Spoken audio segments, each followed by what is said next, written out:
ने इशारा किया, दुशासन ले आए। हाँ भैया, आपकी आज्ञा का मैंने पालन कर दिया। बोले ये आज्ञा का पालन नहीं है, पहले तो इसे नगिन करो और नगिन करने के बाद मेरी जंघा पर बैठाओ। समझ रहे हो ना? बहुत जल्दी करो।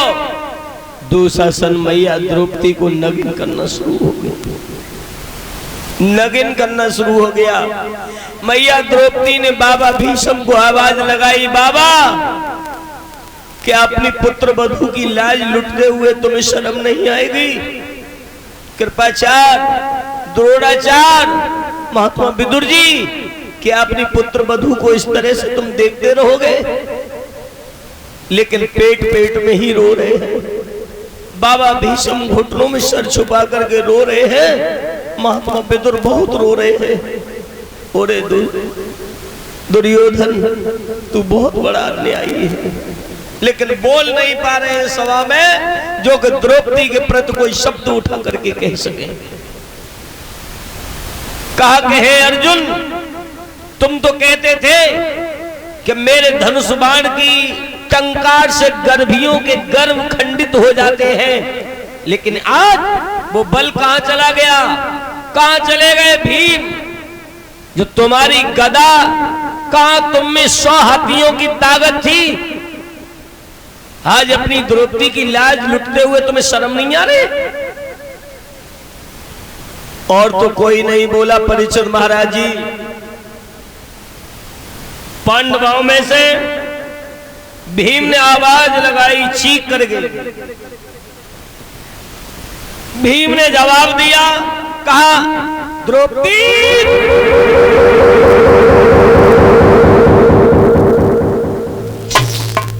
जा, ये तुम्हारे सर के केस उस दिन बनेंगे, और मुझसे भी कुंती नंदन भीम मत कहना। अगर मैंने दुर्योधन की जंघा को न तोड़ पाया तो मुझसे भीम मत कहना, और तुम्हारे सर के केस तब बनेंगे जब इसका गरम गरम खून इसका खोलता हुआ छाती का खून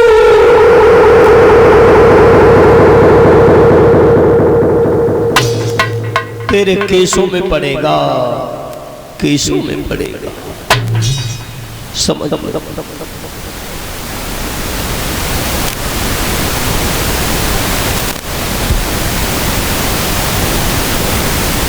देवी, इंतजार करो। सोई समझ गई, इसका मतलब यह है मेरे पतियों की पेश नहीं पड़ रही। भगवान से आस्था लगाई, ध्यान लगाया कन्हैया से। अच्छा ये बताओ, जब कन्हैया द्रौपदी की लाज को बचा सकते हैं तो तुम जरा भी सारा नहीं दोगे? दोगे या नहीं दोगे सारा? परीक्षित महाराज जी दोगे? तो बोलना सब लोग साथ में बोल। द्रौपदी रो रही है, कन्हैया से कह रही है, कन्हैया सुनो ना।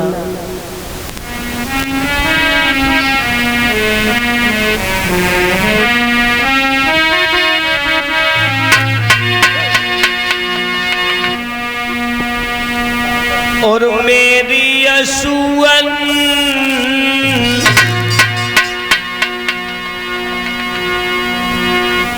हो, मेरी असुअन भीगे साड़ी रे आए, जइयो विपन बिहारी, मेरी असुअन भीगे साड़ी रे आए, जइयो कृष्ण मुरारी।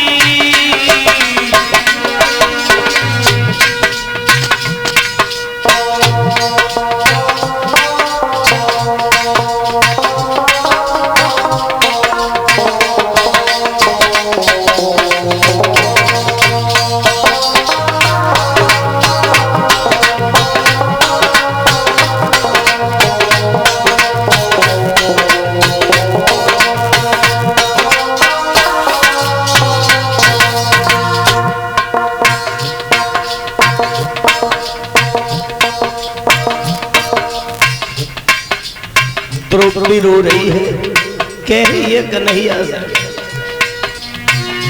मेरी असुवन भी है साड़ी रे आए, जइयो कृष्ण मुरारी।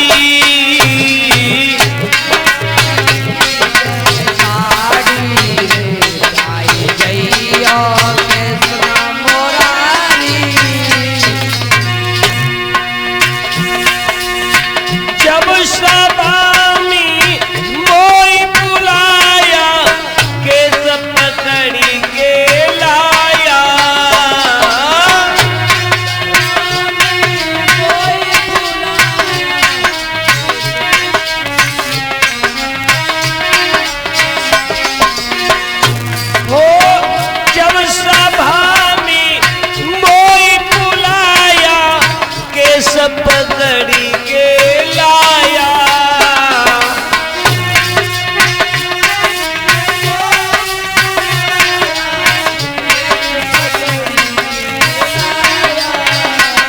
कन्हैया दुशासन दुशासन खींचे साड़ी रे आए, जइयो कृष्ण मुरारी।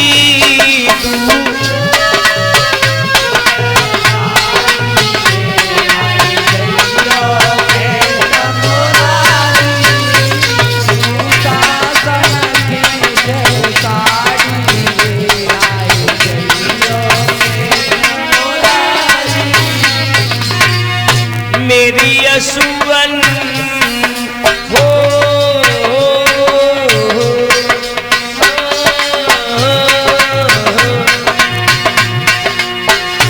आवाज दी द्रौपदी ने, ओ मेरी असुवन भी साड़ी रे आए, जइयो कृष्ण मुरारी।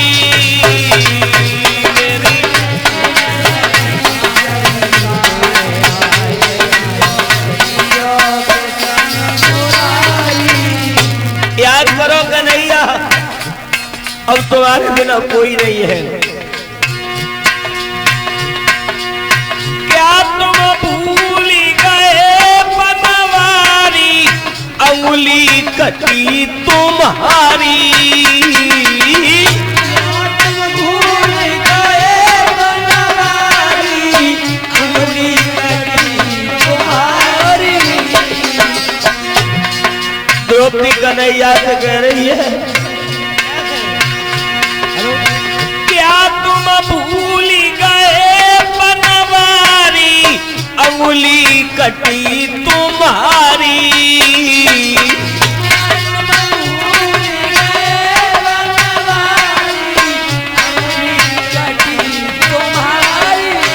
तब मैंने भारी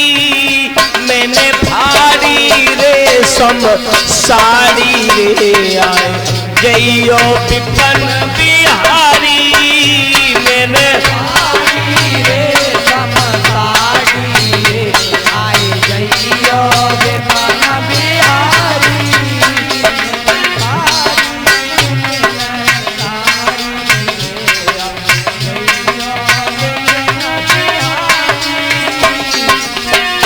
मेरी असुवन भीगे साड़ी रे आए, जइयो विपन बिहारी। मेरी असुवन साड़ी रे आए, जइयो विपन बिहारी। एक नैया, अब मुझे लगता है अब तो कोई नहीं है, पांचों पतियों का सारा टूट गया।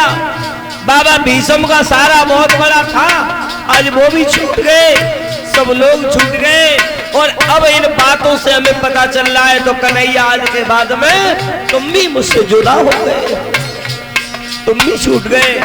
कन्हैया के कानों में आवाज पड़ी, कन्हैया पहले से विचार बना रहे, बाजी वाह मेरी बहन रो रही है, द्रौपदी रो रही है।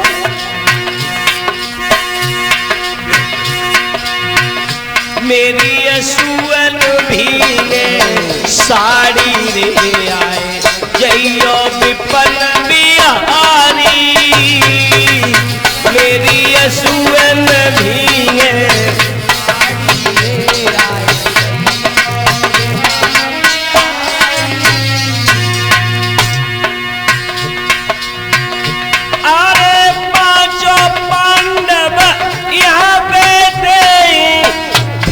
भीषम से तपधारी।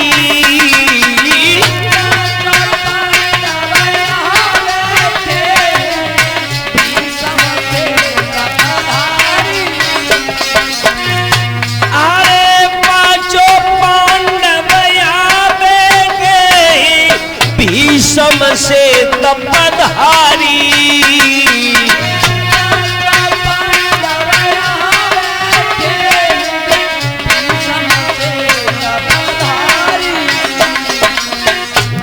तो लुटी रही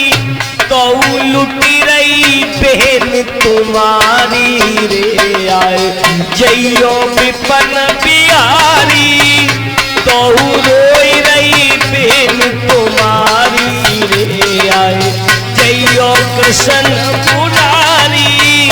तो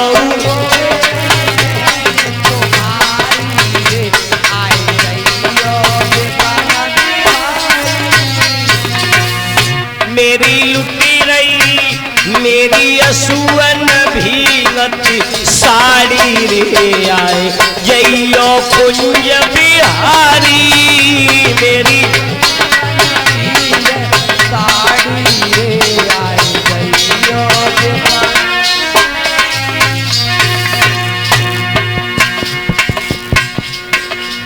जो मेरे गोविंद के कानों में आवाज पड़ी, जो कन्हैया के कानों में आवाज पड़ी, जिसने लाखों की बिगड़ी बनाई। अरे भगवान तो ये कहता है अपने भक्त से कि तू मुझे बुला करके तो देख, तू मुझे अपना नौकर बना करके तो देख, मैं तेरा नौकर बनूंगा और मैं तेरा नौकर बन करके रहूंगा, लेकिन बुला तो सही, मुझे याद तो कर। और जब याद ही नहीं करेगा तो बिना याद किए हुए मैं आ नहीं सकता।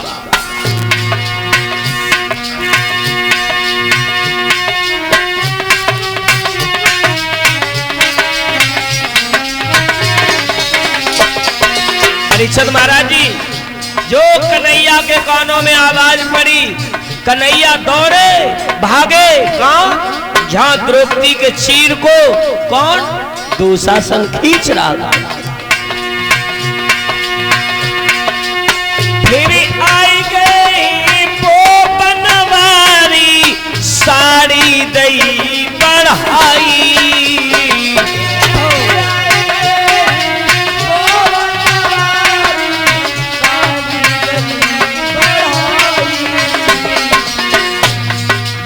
भाई हो तो ऐसा हो, बहन हो तो ऐसी हो, और भौजाई हो तो सीता जैसी हो, अगर देवर हो तो लक्ष्मण जैसा हो। तो जिंदगी जिंदगी है, वरना इंसान की जिंदगी नहीं। अब तो इस कलयुग में पशु की भांति आए और पशु की भांति चले गए, तो क्या जिंदगी में तुमने किया। फिर आई गई वो बनवारी साड़ी दही बढ़ाई।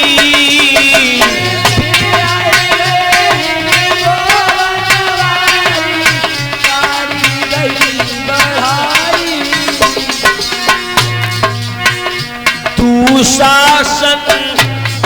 शासन पाहा उखारी रे आए जइयो विपन बिहारी।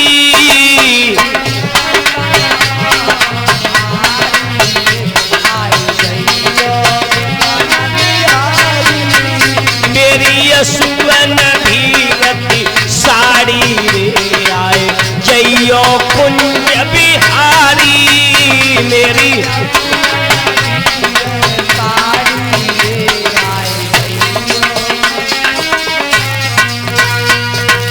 बोलिए कन्हैया लाल की, बोलिए सच्चे दरबार की, बोलिए जारवीर महाराज की।